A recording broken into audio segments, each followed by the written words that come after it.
नमस्कार नमस्कार मंडळी, कसे आहात आपण सगळे. खूप खूप माफी मागतो तुमच्याकडनं की एवढे दिवस माझे व्हिडिओ नाही आले. पण आता काही काळजी करू नका, कारण की आजपासून रोज माझे व्हिडिओ तुमच्याकडे पोहोचणार आहेत. तर हे नक्कीच ठाऊक आहे. आणि तुम्हाला माझं नाव तर सांगायला गरज नाही, तुम्हाला माहितीच आहे. माझं नाव प्रियदर्शन बाबू आहे. मी अगोदर सुरुवात करतो. गेल्या वेळेचे जे 5 प्रश्न होते त्यांची उत्तरं तुम्हाला सांगतो आणि त्याच्यानंतर आपण पुढे जाऊया आजच्या 5 प्रश्नांकडे. तर तयार आहात का तुम्ही? आपण सुरू करूया.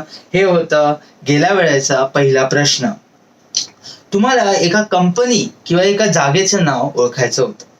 आता ही जी कंपनी आहे ही बॉम्बे स्टॉक एक्सचेंज मध्ये 1959 पासून लिस्टेड आहे आणि ह्यांचे जे मालक आहेत ते आहे रुईया फॅमिली.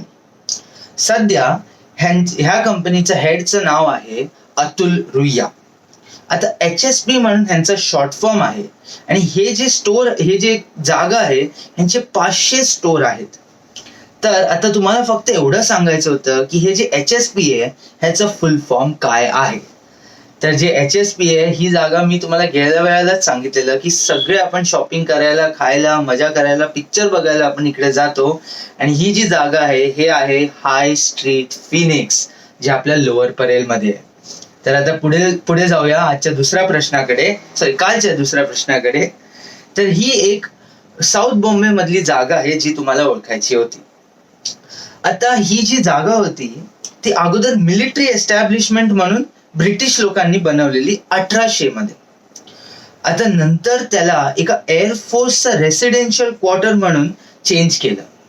आणि तुम्हाला एक हिंट पण दिलेलं मी की ह्याच्या जवळ जे स्टेशन आहे त्या स्टेशनच्या जस्ट बाहेर एक मुस्लिम क्रेमेटोरियम आणि मुस्लिम सेमेटरी आणि आपलं म्युनिसिपल क्रेमेटोरियम ही आहे. तर ही जागा कुठली आहे? तर या हिंटमुळे तुम्हाला ह्याचं उत्तर लगेच मिळालंच असणार. तर ही जी जागा आहे हे आहे मरीन लाईन्स. आणि आता पुढे जाऊया कालच्या तिसऱ्या प्रश्नाकडे. तुम्हाला एका कंपनीचं नाव ओळखायचं होतं. आता ही जी कंपनीचं नाव आहे जे ते एका रेल्वे स्टेशनचं नाव पण आहे. आणि ही जी कंपनी आहे ही इंडियात पहिली अशी कंपनी झाली जी FMCG ब्रँड होती. FMCG म्हणजे काय? आपण रोज वापरणारे जे गोष्टी असतात, फास्ट मुव्हिंग कन्झ्युमर गुड्स.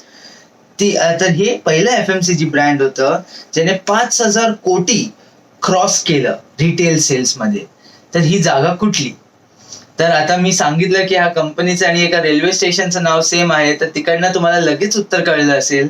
ह्याचं उत्तर आहे पार्ले जी. आणि जे स्टेशनचं नाव आहे ते आहे विले पार्ले. तर हे होतं त्या गेल्या वेळेचा तिसरा प्रश्न. आता पुढे जाऊया गेल्या वेळेच्या चौथ्या प्रश्नाकडे. तर नीट ऐका.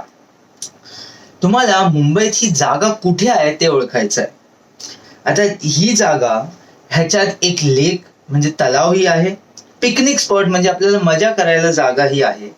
आणि जे बिमल रॉयची मधुमती हे चित्रपट जे होतं जे 1958 मध्ये बनवलं गेलं, ह्याचं बरंच काही शूटिंग तिथे झालेलं. का? कारण की बाकीचं शूटिंग त्या लोकांनी नैनिताल मध्ये केलं आणि त्यांना मुंबईत अशी जागा पाहिजे होती जे नैनिताल सारखी वाटणार.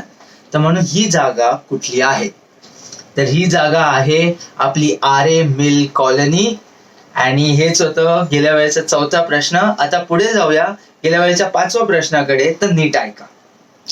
ही जी जागा आहे हे मुंबई पुणे एक्सप्रेसवेवर आहे. आणि ही जागा फक्त मुंबईतील नाही, भारतातील नाही, पण जगातली सगळ्यात मोठी जीन्स मॅन्युफॅक्चरिंग हब आहे. आता ह्या टाउनशिपचं जे नाव आहे ते जे तेव्हाचे गव्हर्नर जनरल होते इंडियाचे C राजगोपालाचारी ह्यांनी ठेवलेलं आणि सांगितलं ह्याचा अर्थ आहे सिटी ऑफ जॉय.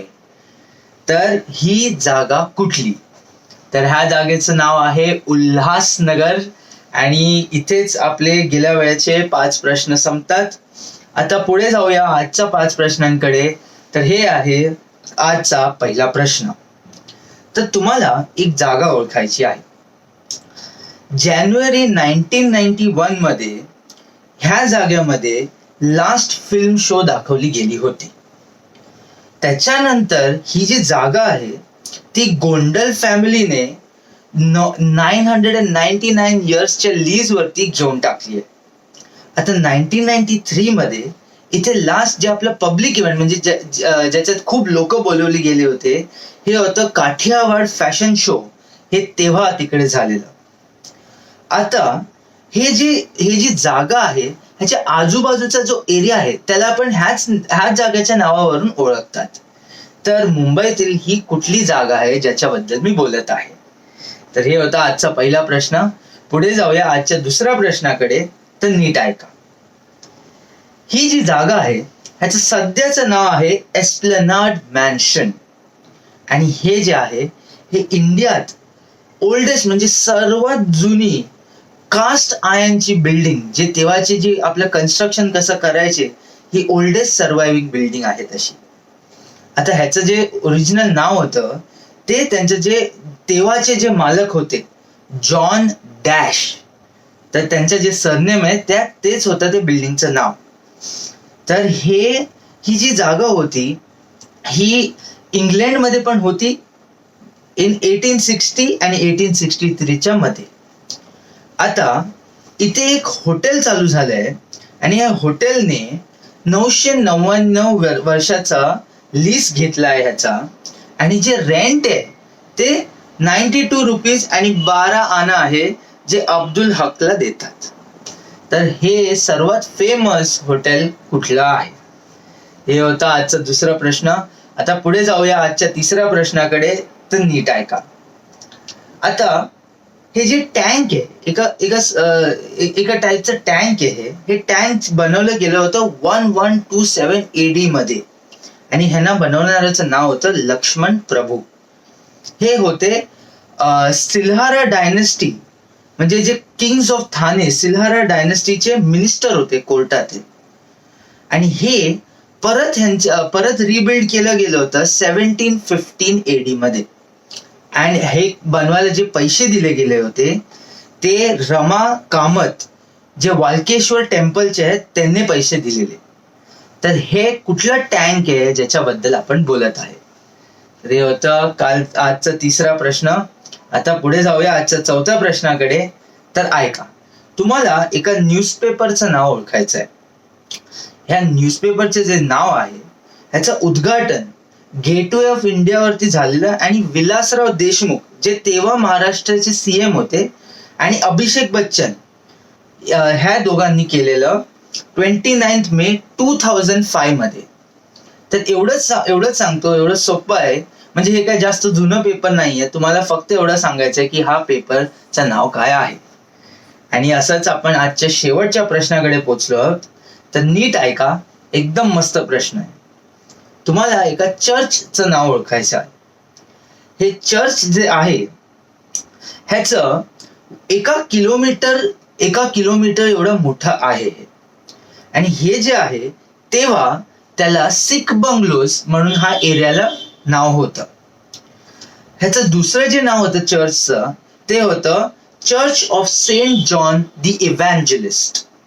तर आता आपण हे चर्च कुठल्या नावाने ओळखतो? तर इथेच आपले आजचे 5 प्रश्न पण संपतात. मी उद्या नक्की तुम्हाला भेटणार आजच्या 5 प्रश्नांची उत्तरं घेऊन आणि अजून 5 प्रश्न घेऊन. तर माझ्या व्हिडिओची वाट बघा आणि तेव्हापर्यंत जे आजचे प्रश्न आहेत त्यांची उत्तरं मला लगेच कमेंट्स मध्ये खालती लिहून टाका. व्हिडिओ आणि चॅनलला लाईक, शेअर आणि सबस्क्राईब करायला अजिबात विसरू नका. मी तुम्हाला उद्या भेटतो. तेव्हापर्यंत काळजी घ्या, मजेत राहा अँड गुड नाईट.